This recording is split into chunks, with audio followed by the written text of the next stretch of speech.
All right. Hello, Hamish. Welcome and thank you for joining us today. You are one of our standout Scribble founders, and we wanted to take a sneak peek behind the scenes in some of the things that you hide and count as your superpowers. Well, thank you, Elizabeth. A pleasure to be here, and appreciate the kind words. All your founders are superstar founders, at least all the ones I've met. Well, we think so. So that actually is a good segue into why we actually do these things. So it all kind of goes full circle. About 15 years ago when I was at Twitter, what we found when we, just go up to lunch in the cafeteria or overlap with a few minutes in a meeting, we found out that you were working with these world-class engineers, founders, people that were good at their craft that they'd been hired for, but then also they had some random superpower that made them even more exceptional, and started like pulling this out of so many people in tech do have something else that really makes them light up and smile. And we wanted to try to tease those things out and find them in our Scribble founders. So we have heard that you have some amazing superpowers. I know a few, and you can even tell from your background right now. One is that you are an exceptionally talented musical artist. Tell us more. Tell more. Oh, that's sorry. It's a lot of pressure there. And I appreciate you describing me as exceptionally talented. I don't know if I'd say that about myself. I'd say more hardworking, than exceptionally talented.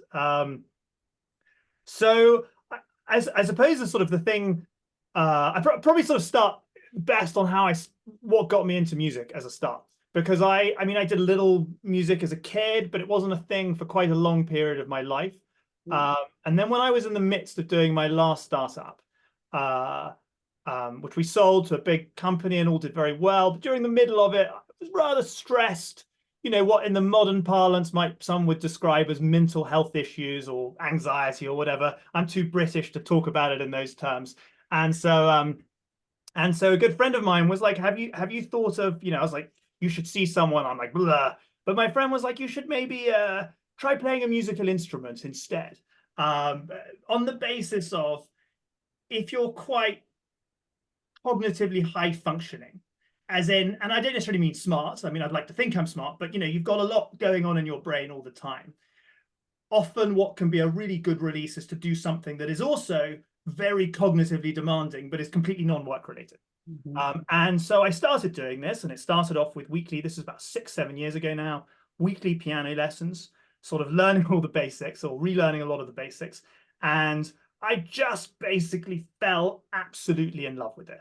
I fell in love with it because music to me gives you all of the intellectual rigor. I did physics at university, for example, so I like all the sciencey elements of it. So there's a lot of that intellectual rigor in music and music theory. But then it's also this massive creative space, which is this combination of randomness, hard work, zeitgeist. It's all these different things that are put together. And then just over the years, I started learning more and more instruments. I started composing and getting really into it.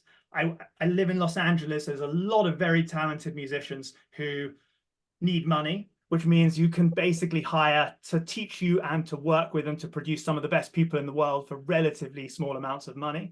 And then I just ended up in this thing where I spend probably 4 or 5 hours a week now playing or composing music. And for me, it's you can always go deeper, and there's always more. There's like, because there's a whole history of music. So, started off, with sort of more pop and rock, and then jazz, and then country, and then classical or more romantic classical, and so on and so forth. And you can just sort of, it's this never-ending chasm where you can just go down. And the same way that when you build a skill in any domain or a knowledge base in any domain, the more nuance you understand about it, the more the nuance all becomes interesting. And I think the same thing applies to everything. So that's sort of how I got into it, how I got stuck into it, and sort of why I like it so much. It's really that deep, and I think that's why it's good to have sort of outside hobbies, because it's I am not someone who can turn my brain off. I just can't do it. I find it, like, some people love meditation, for example. Meditation is makes me like skin shiver, but I find this is almost like meditation, just switching my change is as good as a rest. Totally. And that's sort of why I'm into it, basically. Now, does this music thing have anything to do with the company you founded, a company called Brox? I would say not directly. Tell us about what Brox does. So what does Brox do? So my background's sort of analytics, market research, those sorts of things, and startups. So what we are building at Brox, so all market research is this massive industry. Everybody does research for getting insights, and there's lots of different kinds, but it's all fundamentally powered by surveys or interviews with real people. And so what we are doing is we're building synthetic representations of these real people that you can do an unlimited number of surveys with, very easy, very low cost. That in a very quick nutshell. And this is going to do some wonderful things like grow the size of the industry, make it easier.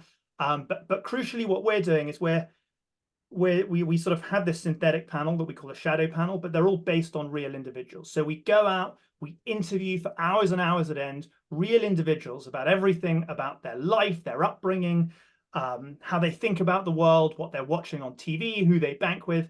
We use all this information to build a synthetic representation of them. And then we've done this thousands and thousands and thousands of times over. So if you're, Procter and Gamble or whoever, and you're releasing a new bar of soap at a certain price point, you can test your messaging and your 100 different messaging variations and your price points and figure out which supermarkets to put it in or whatever it might be. And that in a nutshell is what we're building. Awesome. When you, think about the sort of framework of thinking that you have to have in your day-to-day building an AI company, and then you think about the framework of thought that's required for music, how do you contrast between those two? How are they different? I would be sort of more interested to say on how are they the same in many respects, because mostly what I with music, I'm sort of composing music. I haven't released an awful lot recently because I've been working on this startup, but there's a few things in the pipeline. But what's quite I think the commonalities between people think that the creative arts are this sort of magical thing that just pop out, right? And you just, so-and-so's just released this amazing thing. And people sort of think the same thing about startups. I mean, not people in startups, but people outside of startups. They just sort of think, it's this magical thing. And what both things are usually is they're a very good idea at the middle. Usually a great song, it starts off, not always, but starts off with like a hook. But the hook is like tiny and insignificant, right? It's like interesting, but it's 5 seconds long or whatever. To turn that into a 5-minute interesting song is this combination of, at least for me, maybe not for everyone, of like hard craft, basically. You are like hammering the keys, like both physically and metaphorically, in terms of there's a lot of stuff that doesn't work out. There's if I think of all the songs I've released, there's 100 times more that I've thrown in the bin because they just don't sort of end up with. It's this quite mentally exhausting process. Like it's difficult, it's painful in some degree, to get it from being an idea to an actual fully produced song or album or whatever it might be. And I sort of feel it's this, and it's even if the most talented people in the world, musicians, when you talk to them, they talk about, especially, and I'm talking about songwriters here, not necessarily performers.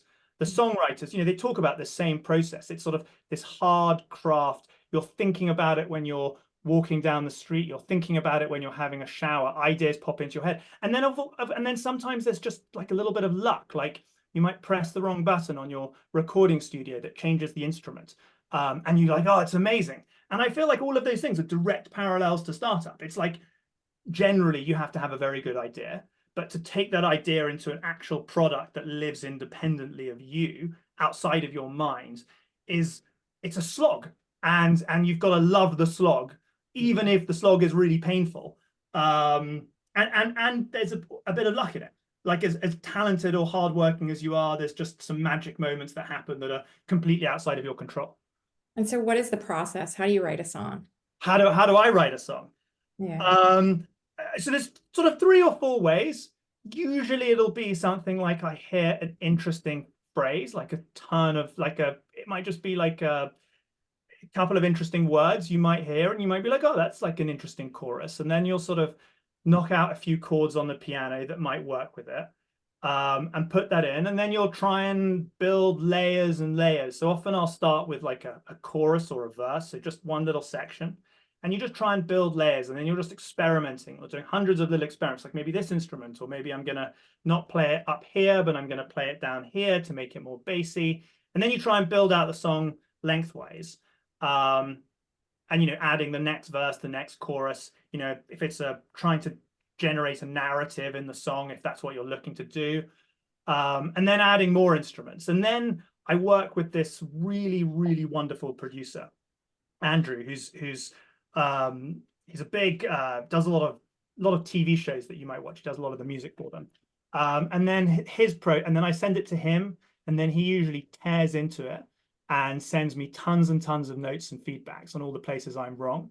And then we do this sort of collaborative process where he sort of acts as a mentor, to, you know, much the same way that, you know, my wonderful VCs do, to basically iterate and iterate and iterate. And then even then, I would say 9 times out of 10, I end up throwing it in the bin, or not throwing it in the bin, but putting it aside and not finishing it. And then 1 in 10, it goes. And the other thing I'd also sort of add is that every time, you know, I have this, you know, it was not physical. Well, actually, I've got books of, I used to write it all down, but now I do it all on, you know, on my iPad. You know, I have drawers and drawers of sort of dud songs, but occasionally what's really nice is you sort of, I'll write something and then I'll be like, oh, I wrote something, like I'm missing a hook or I'm missing a chorus. And I'll be like, I wrote something from 3 years ago. Let me go dig it out and stick it in. And I also find like the same thing, you know, as you just knowledge-based builds in the sort of startup space, that sort of stuff happens all of the time. So it's like it's a very similar process. And I'd also add, if you look at if you look at composers or artists who are really successful as their primary thing, personality-wise, they're quite similar. I think people who are successful in most fields are quite similar personality-wise. And there's also like I have it with my startup. I'm quite competitive. And bizarrely, like, people don't think musicians are competitive, but musicians are very competitive. And I'm also quite you know, obviously I don't currently aspire to be #1 in the charts, so it's not what I'm, you know, I don't stand the time. But there's also like a very strong competitive element that not everybody sees. That's great. Well, it's almost too well set up. I wanted to drill into how, you know, composing music is similar to building a company and running a team. You've highlighted a couple of things right there. Are there some other similarities that you would highlight? What else? What about even on the team management side and the people management, since music seems to be, you know, relatively solo? Yeah, so I mean, I do. So I have this wonderful producer who we sort of collaborate a lot on. But actually, I mean, for us, it's a little, for me, it's a little different because I do bring in other session musicians to record things. Like I play a lot of instruments. But actually, this is a very good example, actually. So I play all these instruments. Wow. But the honest truth is, I'm not very good at any of them. So what and this is actually really important. My compositional ability is considerably better than my playing ability. So you take the bass there. I love the bass. I can write pretty good bass lines. I write much better bass lines than I can play. So I use it to help me. But when I want to put it down in a song, I will pay someone $100 to go and lay down the bass line that I want, because they can play it, because someone who's a bassist for 10 years can play it better than me. Now that actually, I think, is very similar to my team. All the tasks my team do, with some exceptions on the very technical side, are things I can do, but they all do it much better than I do, and I'm very happy they do it much better. You know, I think of our head of research who manages all our interviews and stuff. She's just brilliant, and you know, she takes what I give her, my suggestions, and she just makes it much better. And so that is I would say is a very big similarity, and you see that with a lot of musicians. Yeah, that's a really good analogy. And I've noticed, after digging around in your background, you've studied music, physics, philosophy. Of those 3, what's one important principle you'd take from each that you think startup founders should know? So I think the physics one is probably I mean, I think this is pretty well known. I mean, idea it's just first principles thinking. The reason why I loved physics at university, or so in all of high school actually, and maths as well. I did physics because physics is easier than maths, basically, if you've got that type of brain. But my physicist friends hate me saying that. But anyway, I like it because you can sort of do everything from first principles. It's quite satisfying to be able to construct the world. Like I remember when I was like, what, 60, if you're really into it, like I was 16 being taught Newtonian mechanics. Yeah. And what's amazing is that there's like two formulas. You really only need one, but there's two formulas. You have Newton's formula. I want to say the second and the third. But you can basically construct all of Newtonian mechanics, basically sit on that foundation. And that to me is really, really nice. And I like that in the startup world, especially when you're going into domains that you don't fully understand. And now I understand my market research domain, but within the business domain, there's hundreds of domains I don't fully understand. And I love that way of thinking, of like having these small things and being able to just think from first principles to build up. So that's what I sort of really, and then the philosophy one, I think it's just the critical thinking. It's just to really, really sort of understand the problem, not at face value. Goes back to the first principles bit and why those two things sit very well together. And to sort of try and see what the world really looks like. It's philosophy is very much for trying to sort of take away the veil and see, you know, what the world is as opposed to what you just think it is based on your, you know, your life. I like that. I like that. And so as an AI founder who's also a musician, how do you feel about AI for songwriting? So actually, I go through waves on this. So there's a tool called suno.ai and udio.ai that compose whole songs. I hate them. I despise them utterly. Like I wish they didn't exist. I mean, and they're very annoyingly, they're very good. Like I don't say that because they're bad. It's because they're good. Okay. But for example, the most exciting AI announcement is so Apple's thing last week. They did all that stuff with the iPad and the terrible commercial. Right at the bottom, so Apple has this music software called Logic Pro, and they've just announced that they're going to release AI-powered session musicians, which will mean that I'll be able to go and play the piano, and I'll have a bass player and a drummer who will understand the genre of music I'm playing and play along with me. Wow. And now I, as a musician, think that's the most awesome thing in the world. And every musician I've spoken to, like it's just like, this is amazing. Creativity, it's going to be amazing. So I'm actually really bullish. And then I have this whole thesis. It might take too long to explain, but I'll try and do it really quickly. People are like, a lot of people from OpenAI were like, oh, art's going to be the first thing AI is replacing. Okay. And I think they're completely wrong because AI replaces real artists, because it creates infinite high quality content, right? But we've actually had infinite high quality content for about 20 years. So Spotify gave us access to a whole catalog of amazing artists. You still have new artists who do well. Same with art, with picture art. You know, you could go and for $1,000, you could fill your house with the most beautiful prints of all the finest artists in the world. From more than 50 years ago, let's say, when the copyrights expired. People don't do that. People who are into art fill their art with new artists from real people.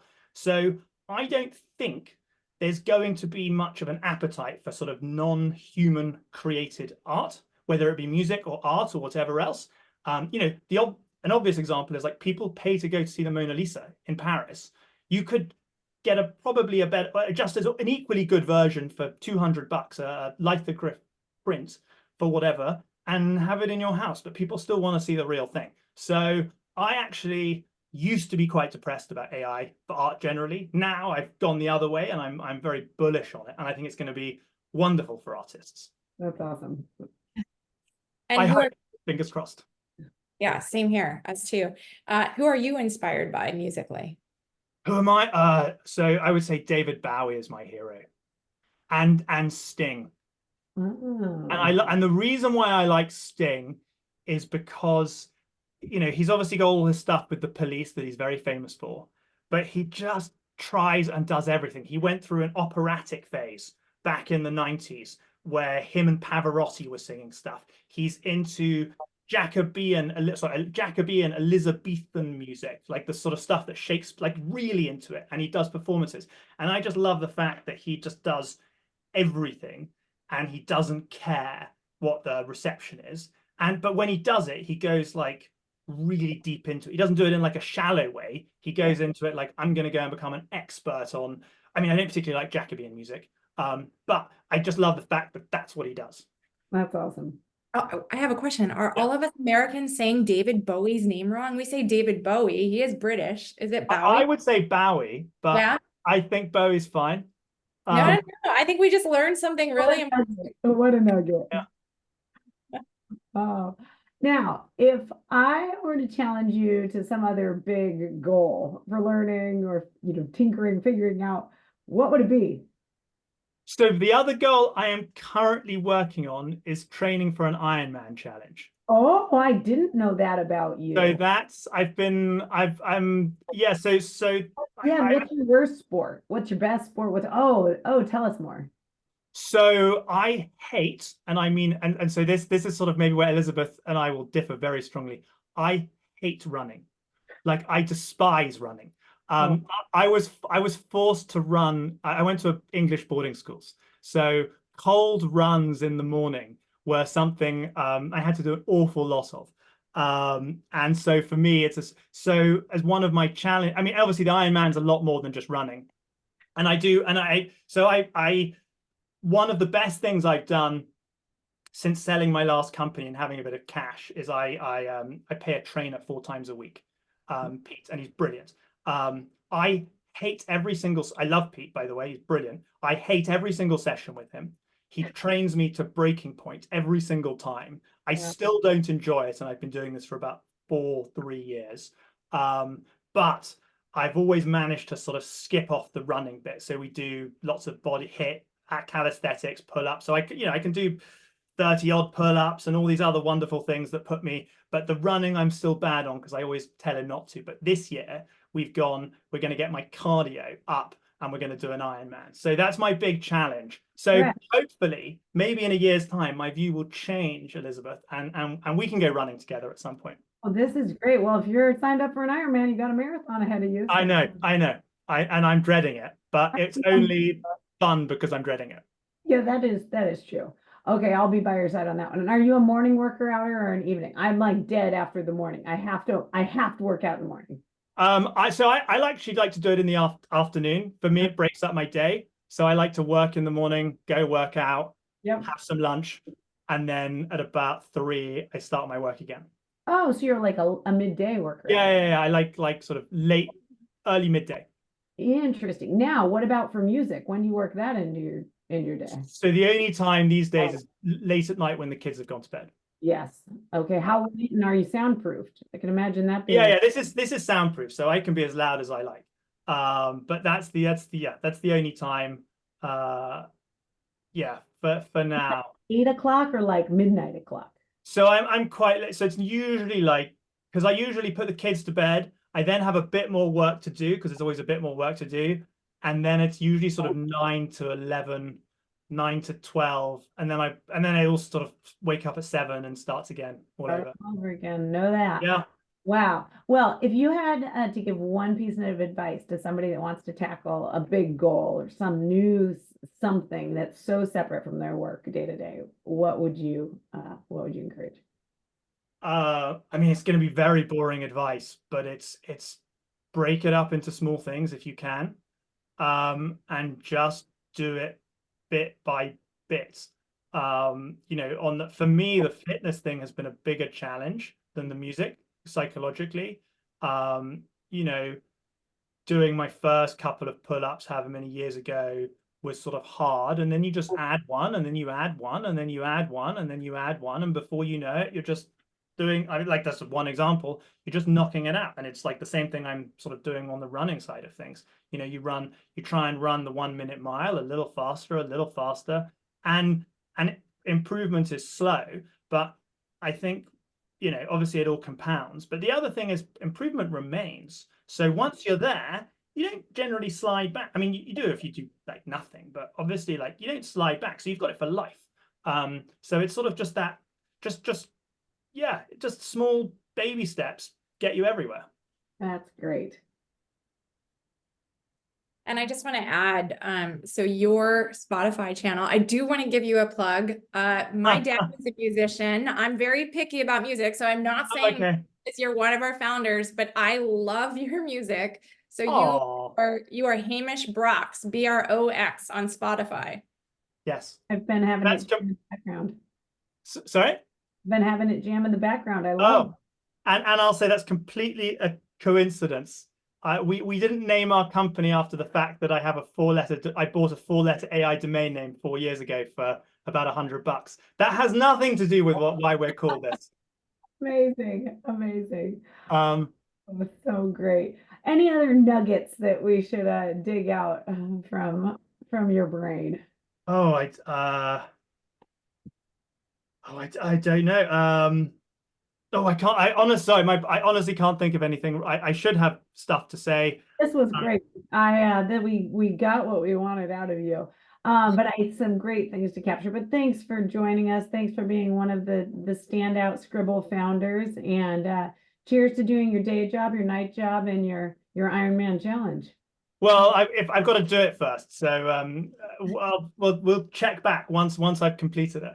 We're But cheering on for all of them. Thanks so much. all right. Thanks, Elizabeth. Thanks, Kristen. Take care. Bye.